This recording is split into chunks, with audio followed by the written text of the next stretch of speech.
Francie je pro Česko stále důležitějším spojencem, ať už kvůli plánované výstavbě jaderných bloků v Temelíně nebo Dukovanech, nebo také kvůli podpoře Ukrajině, na které obě země intenzivně spolupracují. Nový francouzský velvyslanec v Praze Stefan Kruza se ujal funkce relativně nedávno, na začátku března, a je teď tady s námi na francouzském velvyslanectví v Praze. Bonjour, monsieur l'ambassadeur. Bonjour, dobrý den. Bonjour, monsieur l'ambassadeur, et bienvenue à Prague. Dziękuję.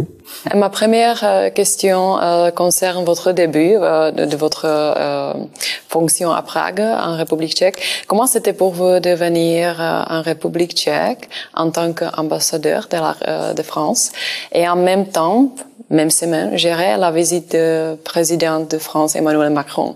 C'était difficile, n'est-ce pas? Alors, ça a été en effet une entrée en matière immédiate, puisque je suis arrivé un dimanche, que grâce aux autorités tchèques, j'ai pu remettre mes lettres de créance au président Pavel dès le lundi, et le mardi, j'accueillais le président de la République. Donc je suis vraiment rentré dans le grand bain immédiatement. Et ça a été formidable. Et pouvez-vous nous raconter votre première semaine en République tchèque? Parce que vous avez fait déjà beaucoup de choses ici, oui, beaucoup d'activités. En effet, oui, je suis là depuis quelques semaines seulement, avec ce début donc exceptionnel, avec la venue du président de la République. D'abord, la remise des lettres de créance, qui était un moment très solennel, assez émouvant aussi, avec l'hymne national français qui résonnait devant le château. L'entretien avec le président Pavel, qui a été un vrai entretien de substance. Donc la veille de la visite du président. Et quand notre président est venu, nous avons eu une série d'entretiens très très intéressants avec les plus hautes autorités, le président Pavel, le premier ministre Fiala, le forum nucléaire franco-tchèque, la rencontre avec la communauté française du président de la République, et puis bien sûr à la fin aussi un moment très agréable qui était la visite de la Galerie nationale, où le président s'est attardé pour regarder les magnifiques collections, dont les collections françaises achetées par l'État tchécoslovaque en 1923. Donc ça a été une journée extrêmement dense. Et après, tout de suite, ça a continué, puisque j'ai remis une décoration à Madame Tchtikova, la célèbre réalisatrice, et puis commencer à rencontrer les partenaires tchèques, et puis aussi la communauté française. Donc ça a été vraiment extrêmement intense depuis mon arrivée. Et j'ai bien l'intention que ça dure. Emmanuel Macron a déclaré pendant le forum nucléaire franco-tchèque que le partenariat entre la Tchéquie et la France était essentiel pour le développement de l'énergie nucléaire. De quelle façon pouvez-vous soutenir l'offre d'EDF pour la construction de nouveaux réacteurs nucléaires à Dukovany ou Temelín? Alors, une des raisons de la venue du président de la République au moment où il est venu, c'était précisément pour marquer le soutien de l'État au plus haut niveau à la candidature d'EDF pour ceux ou ces réacteurs tchèques pour lesquels donc nous sommes en compétition avec la Corée du Sud. Pour nous, c'est vraiment un dossier absolument essentiel, d'abord sur le plan économique, évidemment, c'est un très important contrat, mais c'est aussi, ça va bien au-delà de ça. Ça a une dimension stratégique, une dimension de partenariat essentiel entre la France et la Tchéquie dans un cadre européen, parce qu'il y a plusieurs volets à ce partenariat que nous souhaitons engager sur le plan nucléaire avec les Tchèques. D'abord, ce partenariat, on l'a engagé depuis maintenant de nombreux mois, puisqu'au sein de l'Union européenne, cette alliance européenne du nucléaire, nous, France et République tchèque, sommes vraiment à la pointe de la défense du nucléaire au sein de l'Union européenne. Et on est à une quinzaine de pays maintenant qui pensons que le nucléaire fait partie de la solution pour la transition énergétique. Donc il y a ce volet alliance au sein de l'Union européenne. Et puis il y a aussi un volet très important, c'est le partenariat entre la République tchèque et la France sur tout ce qui est chaîne de valeur, supply chain en fait. Si nous gagnons ce contrat, nous, France, nous travaillerons avec les entreprises tchèques pour construire ce ou ces réacteurs. Et on sait que les Tchèques ont une très grande expertise en matière nucléaire. Il y a de nombreuses entreprises qui ont la capacité de participer à la construction de cette centrale. Et c'est quelque chose qui, pour nous, est extrêmement important. On l'avait vu, par exemple, au Royaume-Uni, où 60% de la valeur de ce qui a été créé était fait localement. Et c'est quelque chose que nous souhaitons aussi faire en République tchèque. Et puis aussi une autre dimension qui est la dimension recherche, développement. On a déjà d'excellentes relations entre nos organismes de recherche français et tchèques en matière nucléaire, et c'est quelque chose que nous souhaitons poursuivre. Tout ce qui est donc recherche et développement sur ce volet-là, pour engager une coopération sur les décennies à venir. Parce que nous, France aussi, nous avons des projets nucléaires importants. Le président de la République a annoncé 6 nouveaux réacteurs d'ici 2035 probablement, et peut-être encore 8 autres qui seront construits en France. Donc il y a une vraie relance de la filière nucléaire en France. On souhaite engager cette relance en partenariat avec la Tchéquie, parce que nous aussi, on aura besoin d'entreprises tchèques pour la création de nos propres centrales en France. Et donc c'est ce partenariat qu'on engagera sur de nombreuses décennies, qu'on souhaite engager avec la République tchèque, avec ce contrat Dukovany. Est-ce que vous voyez déjà une coopération entre les compagnies tchèques et la compagnie française? Dans le domaine nucléaire? Dans le domaine nucléaire. Oui, bien sûr, il y en a beaucoup. Et d'ailleurs, il y en a eu une tout récemment, puisque la compagnie française Orano a passé un contrat en marge de la visite du président de la République avec ČEZ pour la fourniture de la matière fissile nécessaire pour l'alimentation des centrales. Donc on a déjà ce contrat qui est en cours. On a Framatome, notre compagnie française aussi, qui travaille avec ČEZ pour la fourniture de combustible nucléaire. Et EDF a déjà identifié aussi de nombreuses entreprises tchèques qui seraient capables d'aider EDF, ČEZ, à travailler sur la création d'une telle centrale. Pourquoi est-il important de renforcer la souveraineté et l'indépendance d'État par les nouveaux réacteurs nucléaires?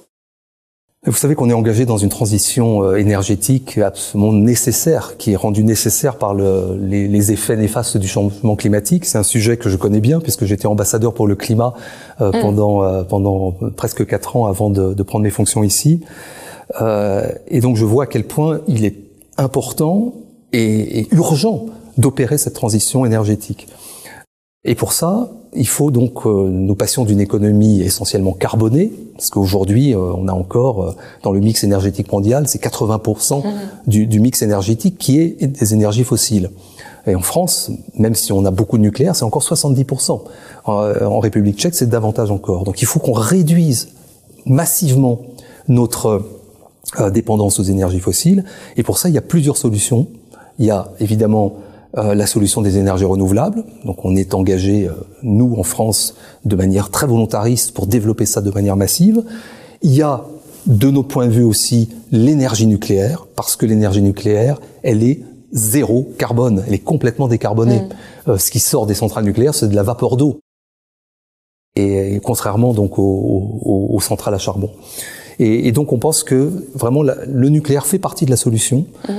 C'est dans le cadre d'un bouquet énergétique qui permettra donc à nos économies d'être décarbonées. Alors, comme vous avez déjà dit, vous étiez l'ambassadeur de France pour le climat depuis 2020. Et vous étiez aussi à la tête de l'équipe de négociateurs français pour le changement climatique. Qu'est-ce qui a été votre mission précisément? Ma mission, c'était précisément d'être présent en tant que chef de délégation technique au COP, COP26, COP27, COP28, toutes ces COP climat qui ont lieu année après année, et d'animer l'équipe interministérielle de négociateurs pendant ces négociations climatiques. Vous savez que quand on parle climat au sein de l'Union européenne, on parle d'une seule voix. Ce n'est pas la France, la République tchèque, l'Italie, l'Allemagne, c'est l'Union européenne. Donc on passe énormément de temps dans ces négociations climatiques à se coordonner en Européens pour déterminer la position qui sera défendue dans le cadre des négociations climatiques. Et donc à cette occasion, dans ce cadre, j'ai eu l'occasion de venir à 2 reprises en République tchèque pendant la présidence tchèque de l'Union européenne pour discuter avec mes partenaires sur cette stratégie européenne en vue des COP. Et puis il y avait aussi beaucoup d'autres réunions, des réunions G7, des réunions G20 avec des filières climat et des communiqués négociés dans ces enceintes importantes pour essayer de faire avancer la lutte contre le changement climatique. C'est très difficile, mais on y arrive petit à petit. On avance toujours, malheureusement, pas assez vite. Alors, si on parle de la crise climatique de l'Union européenne, on doit parler aussi d'un sujet très discuté, c'est Green Deal. D'après beaucoup d'avis, c'est quelque chose qui entrave l'économie, le développement et la compétitivité des entreprises. Qu'est-ce que vous y en pensez? Mais moi, j'ai envie de retourner à la question. Je dis, si on ne fait rien et qu'on décide que le Green Deal n'est pas utile, quelles seront les conséquences de ça? Les conséquences de ça, c'est que ça coûtera beaucoup plus cher d'essayer de s'adapter une fois que les conséquences du changement climatique auront décuplé que de le faire maintenant. Les conséquences de la non-action sont beaucoup plus grandes. Le coût de la non-action sont beaucoup plus grands que les coûts de l'action. Et au contraire, l'action permet d'être en avance par rapport aux concurrents. Tout le monde doit faire cette transition énergétique à un moment ou à un autre. Et donc, si on s'y met dès aujourd'hui, on aura un coup d'avance en termes de compétitivité. Et il y a énormément d'opportunités qui sont induites par cette transition. Alors évidemment, comme on est dans un contexte où on a cette énorme économie mondiale qui est ce gigantesque paquebot qu'on a du mal à faire bouger, tout le monde se dit mais on va jamais y arriver. À quoi bon? Les Chinois, ils ont 30% des émissions, pourquoi nous, etc. Mais au contraire, je crois que si on travaille à faire cette transition aujourd'hui, on sera en avance par rapport aux concurrents et ça se verra sur notre avance technologique et économique. Mais en tous les cas, il y a une discussion maintenant à l'Union européenne, au niveau européen, que des règles de Green Deal sont très sévères. Peut-être, est-ce qu'il faut, d'après vous, corriger des règles de Green Deal? Non, mais ce qui est sûr, c'est qu'on a des règles contraignantes, c'est vrai, mais qui obéissent à un objectif que nous nous sommes fixés nous-mêmes, qui est de réduire nos émissions de 55% d'ici 2030 par rapport à 1990 en vue de la neutralité climatique de l'Union européenne en 2050. Donc on a cet objectif qui correspond pas juste à une lubie de politiciens, mais qui correspond à ce que la science nous dicte. Parce que je rappelle que dans le débat climatique, il y a toujours la science qui est derrière nous, le GIEC, IPCC, qui nous dit « Attention, si vous ne réduisez pas vos émissions aujourd'hui et pendant cette décennie critique, nous allons à la catastrophe. » Donc, on en tire les conséquences, et les conséquences, c'est qu'il faut que nous réduisions nos émissions. Donc, on en a tiré les conséquences au sein de l'Union européenne, avec notamment tout le paquet Fit for 55, dans lequel on a musclé le marché carbone européen, on s'est imposé des règles contraignantes sur les émissions de véhicules, etc. Après, il faut mettre tout ça en œuvre. Donc, évidemment, c'est compliqué pour certains, c'est plus facile pour d'autres. Ça représente des opportunités aussi en termes d'exportation pour l'Union européenne dans bien des domaines. Donc, mettons tout ça en œuvre pour atteindre notre objectif qui est, je le rappelle, 2030, moins 55% des émissions. Est-ce que la Tchéquie est maintenant un allié plus important pour la France à cause de la candidature pour la construction des réacteurs nucléaires? Incontestablement, la République tchèque fait partie de nos alliés dans ce débat européen. J'ai le souvenir, quand j'étais dans mes précédentes fonctions à la COP28, il y avait cette grande réunion, vous vous en souvenez, des pays amis du nucléaire, du monde entier, plus de 20 pays, 25 pays, et non des moindres, se sont réunis en marge de la COP. Il y avait le président de la République, il y avait vos autorités, le Premier ministre Fiala, et avait dit, nous, notre objectif aspirationnel, c'est de tripler la quantité d'énergie nucléaire d'ici 2050. Et voilà, il y avait la France, il y avait la République tchèque, il y avait plein de pays qui disaient il faut qu'on y aille, il faut qu'on avance parce que encore une fois, le nucléaire fait partie de la solution. Ça n'est pas l'unique solution, mais ça fait partie de la solution. Et donc la République tchèque est un allié incontestable dans ce lobbying que nous faisons au niveau mondial. Qu'est-ce que vous pensez de l'avenir de l'Europe centrale maintenant? De l'avenir de l'Europe centrale dans l'Europe centrale en général.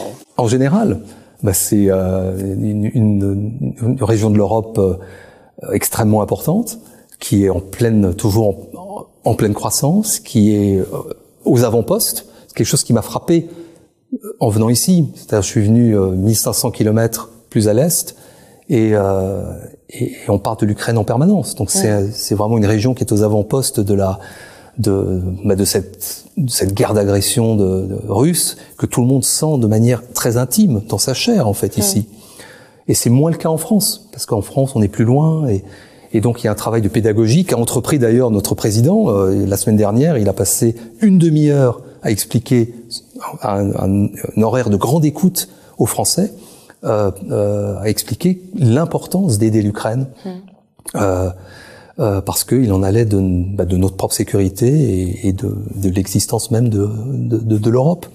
Et on a beaucoup à apprendre de cette région, justement dans cette prise de conscience de l'importance du soutien à l'Ukraine.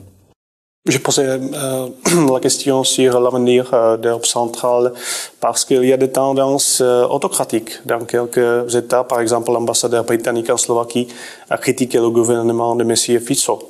Pensez-vous que des ambassadeurs devraient intervenir de cette façon dans les relations internes?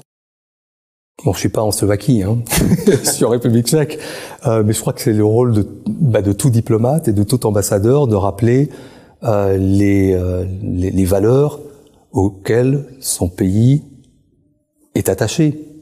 Donc, on n'est pas diplomate toujours pour dire des choses aimables, on est des diplomates pour faire passer des messages qui semblent importants. Qu'est-ce que vous pensez de l'initiative tchèque d'acheter des munitions à des pays hors l'Union européenne pour les livrer à l'Ukraine? La France était auparavant réticent à acheter du matériel militaire pour l'Ukraine hors de l'Union européenne. Mais vous avez entendu notre président de la République pendant sa visite le 5 mars, où il a marqué de manière très nette son soutien à cette initiative tchèque. Et d'ailleurs, on félicite la République tchèque d'avoir eu cette idée et cette capacité aussi à mettre en œuvre une initiative comme celle-là sur les munitions, grâce à tout votre réseau et votre expérience. C'est quelque chose de très important parce que on a besoin d'aider l'Ukraine sur le long terme, sur le moyen terme et sur le court terme, de différentes manières. Donc sur le long terme et le moyen terme, on va développer notre capacité de défense européenne pour être en mesure de fournir des armes à l'Ukraine et aussi à renforcer notre propre système de défense. Mais à court terme, il faut venir en aide à l'Ukraine qui est en difficulté. Et donc une façon de le faire, c'est cette initiative sur les munitions qui nous a semblé vraiment extrêmement opportune et ça a été donc marqué par le président de la République et ça a d'ailleurs été confirmé au Conseil européen puisqu'elle a été expressément mentionnée dans les conclusions du Conseil européen. Comment faut-il comprendre la formule d'Emmanuel Macron que l'envoi des troupes françaises à l'Ukraine pas exclu? Ce qu'a voulu marquer le président de la République, c'est que il ne faut pas que le président Poutine soit maître des horloges et maître du calendrier. Il faut qu'il soit dans l'incertitude quant à ce que sont prêts à faire les partenaires. Et nous, on a une grande culture de ce qu'on appelle l'ambiguïté stratégique, nous, la France, parce que on a depuis une cinquantaine d'années ce qu'on appelle la force de dissuasion, qui est une force nucléaire, et jamais on a dit quels étaient les intérêts vitaux de la France qui justifieraient l'emploi de l'arme nucléaire, par exemple. Et donc on a cette culture de cette ambiguïté. Et donc, je crois qu'il est important vis-à-vis d'un régime comme celui de Vladimir Poutine de lui faire comprendre que, voilà, tout est sur la table, tout est possible. Je crois qu'il est très important de rester ambigu sur ce qu'on veut faire pour continuer à exercer cette pression sur le régime de Vladimir Poutine. Pensez-vous que l'Ukraine devrait être un membre de l'Union européenne? Il faut que l'Ukraine ait une perspective européenne. Et d'ailleurs, on lui a donné cette perspective européenne à la fin de l'année dernière. Donc ça, c'était essentiel de montrer que l'Ukraine, elle est dans la famille de l'Union européenne. Quel aurait été le message si on lui avait dit non, désolé. Au contraire, on lui a dit vous souhaitez rentrer dans l'Union européenne, vous êtes européen, vous avez vocation à terme à y rentrer. Donc on l'a dit de manière claire. Alors évidemment, ça va pas se faire du jour au lendemain, mais je crois que c'était très important que ce message soit passé, parce que c'est un signal aussi pour la population qui est absolument essentiel. Si nous arrêtions l'aide à l'Ukraine, est-ce que l'Ukraine a-t-elle une chance de stopper la Russie, selon vous? Bon, je ne suis pas expert militaire, mais il suffit de regarder la carte et la géographie et la démographie. La Russie, c'est 150 millions d'habitants, un peu moins, et l'Ukraine, c'est 40 millions d'habitants, ou un peu plus. Donc on est il y a face à face deux pays qui n'ont pas la même taille. Et donc il est clair que l'Ukraine a besoin d'aide de la part de ses alliés.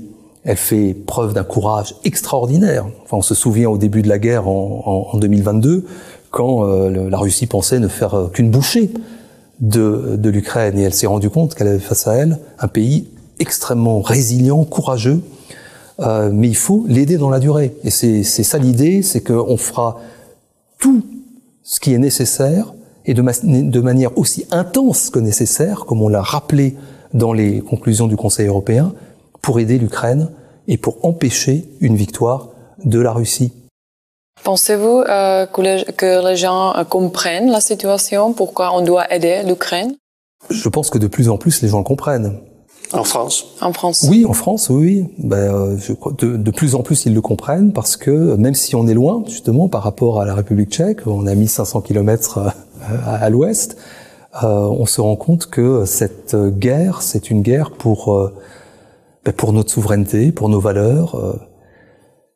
Et donc il est absolument nécessaire de continuer à aider massivement ce pays pour faire en sorte qu'elle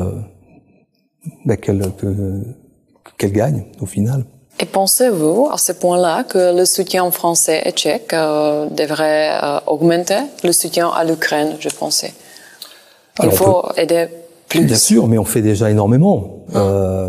Tous les pays font énormément. La France participe beaucoup aussi à l'effort de guerre par des canaux multilatéraux, mais aussi par des canaux non publics. On n'est pas dans un concours de beauté où on doit dire voilà, nous on a donné 100 millions, 200 millions, etc. Nous on fait des choses aussi qu'on ne met pas sur la place publique. Et on a donc on fait énormément d'efforts. Et il faut continuer d'ailleurs, et c'est pour ça qu'on se met d'ailleurs dans une perspective presque d'économie de guerre, comme l'a dit notre ministre de la Défense, pour pouvoir accélérer la création de munitions sur le sol français, etc. Maintenant, pour finir, nous avons préparé quelques questions plutôt personnelles. Je sais que vous avez une carrière très riche, diplomatique. Vous étiez l'ambassadeur de France en Irlande. Vous étiez conseillère culturelle à Varsovie. C'est pour ça que vous parlez un peu polonais, comme vous avez dit avant notre entretien. Vous avez vécu aussi à New York pendant 3 ans. Alors, vous avez voyagé beaucoup et je veux savoir quelle était votre destination préférée. Peut-être c'est Prague. Mais aujourd'hui, c'est Prague, incontestablement. Non, ce qui est merveilleux dans cette carrière, c'est que on a toujours des bonnes choses à retenir de chacun des postes. Et donc, j'aimerais pas faire une sorte de tiercé de mes destinations favorites, parce qu'elles ont eu toutes des moments vraiment très très riches. New York, parce que c'est les Nations Unies, on est au cœur d'une machine au Conseil de sécurité où on vit des choses extraordinaires. En 2011, en particulier, où j'étais au moment du printemps arabe. L'Irlande, parce que c'était au moment du Brexit, Donc il y avait une véritable angoisse du côté irlandais sur la manière dont les choses allaient évoluer, surtout sur la frontière invisible entre l'Irlande du Nord et l'Irlande. Mon dernier poste là sur le climat qui a été extrêmement intense, avec des voyages incessants et tout ça au service d'un sujet qui est vraiment existentiel. Il s'agirait rien moins que de sauver la planète et de sauver l'humanité avec. Donc il y a vraiment un engagement de la part de l'ensemble de ceux qui travaillent sur ces sujets qui est incontestable. Et puis aujourd'hui, voilà, la République tchèque que je redécouvre, puisque j'ai eu l'occasion à différents moments de ma vie d'aller en République tchèque. Je mentionnais il y a 1 an et demi, 2 ans, mais aussi il y a une dizaine d'années quand je m'occupais de la zone Europe centre-orientale et balte, comme on l'appelle, donc où j'ai eu l'occasion plusieurs fois de venir en République tchèque.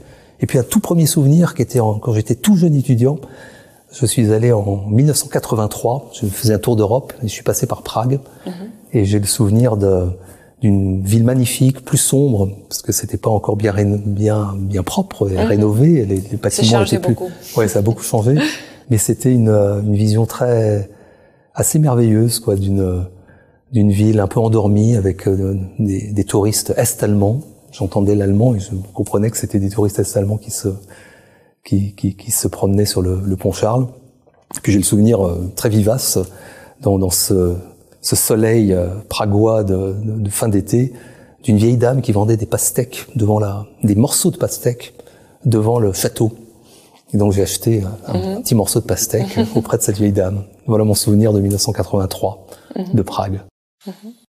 Est-ce que vous avez déjà visité des villes ou des régions autres que Prague? Je vais faire une longue série de déplacements et j'espère vraiment pouvoir le plus possible me déplacer, parce qu'on a énormément de choses à faire avec d'autres villes. Il y a des villes qui sont jumelées avec des villes françaises. Je pense à Brno et Rennes, par exemple.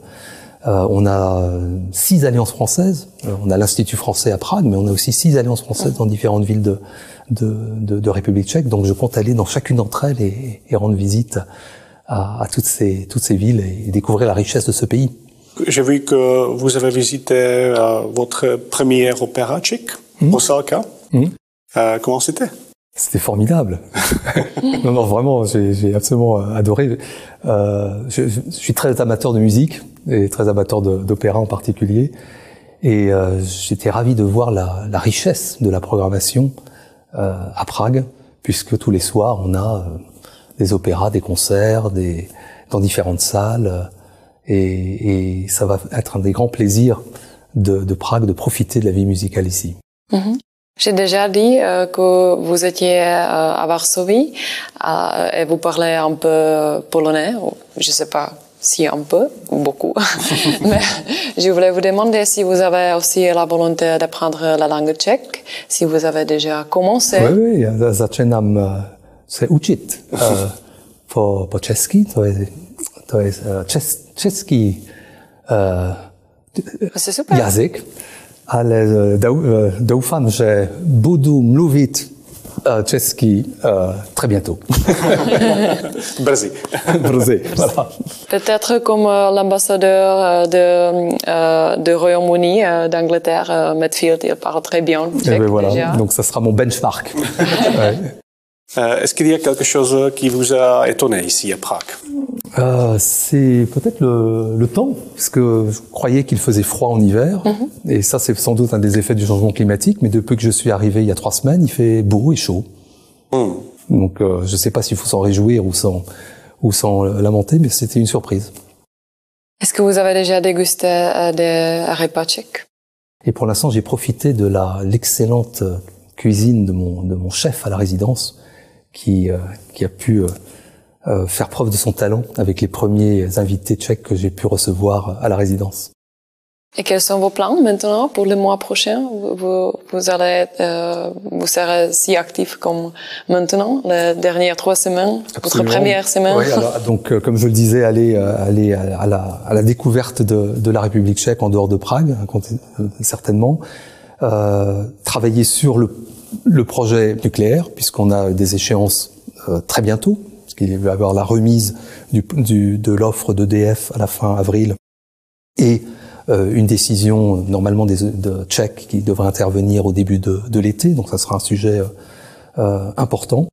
Et puis vraiment aller à la rencontre des partenaires pour développer des coopérations, approfondir celles qui existent déjà. Je pense aussi en matière culturelle, où on a énormément de choses à faire avec la République tchèque, linguistique, culturelle et économique bien sûr, puisque nous avons beaucoup d'entreprises qui sont ici déjà en République tchèque, d'autres qui souhaitent pénétrer ce marché sur des grands projets que les autorités tchèques dont vous nous avez fait part sur les réseaux de transport, sur les autoroutes, sur le ferroviaire. Et là, on a beaucoup de choses à faire ensemble, je pense. Alors, beaucoup de chance. Merci beaucoup. Merci. Merci à vous. Dziękuję.